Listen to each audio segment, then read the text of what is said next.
Rather reporting from CBS News headquarters in New York. Good evening. It's enough to keep the most powerful man in the most powerful nation on earth awake at night. What if one of Osama bin Laden's murderous followers or some other terrorist managed to get his hands on a nuclear weapon and somehow smuggle it into Washington? How would the country carry on if its capital were obliterated, its leadership wiped out in an instant? President Bush and his advisors indicate they have been worrying about just that, and as CBS's David Martin reports, they have created an extensive shadow government. Nothing better captures just how unprepared the U.S. was on September 11th than the sight of the Secretary of Defense serving as a litter bearer at the Pentagon. The United States had been attacked. Another hijacked airliner was headed toward Washington. The plane has been hijacked 20 minutes outside of Washington. So you just be on the lookout.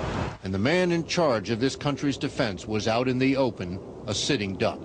Since then, at least one senior Defense Department official has been kept out of Washington at all times so that someone eligible to succeed the Secretary of Defense will survive even a nuclear attack on the nation's capital.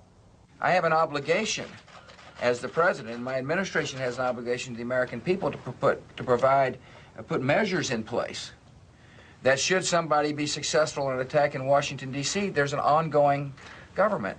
On September 11th, jet fighters escorted Air Force One to Offutt Air Force Base in Nebraska, where the president and his aides took shelter in an underground bunker. Since then, about 100 mid-ranking officials from a variety of agencies, ranging from the CIA to the Department of Agriculture, have set up a permanent underground government in bunkers along the East Coast to keep at least some essential functions running in the event Washington is devastated by a weapon of mass destruction.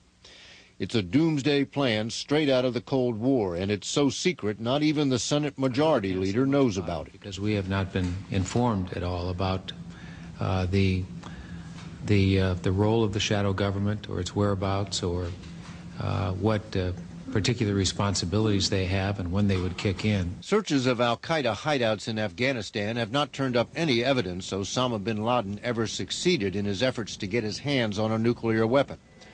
But after September 11th, it is a nightmare scenario the president says he takes very seriously. David Martin, CBS News, the Pentagon.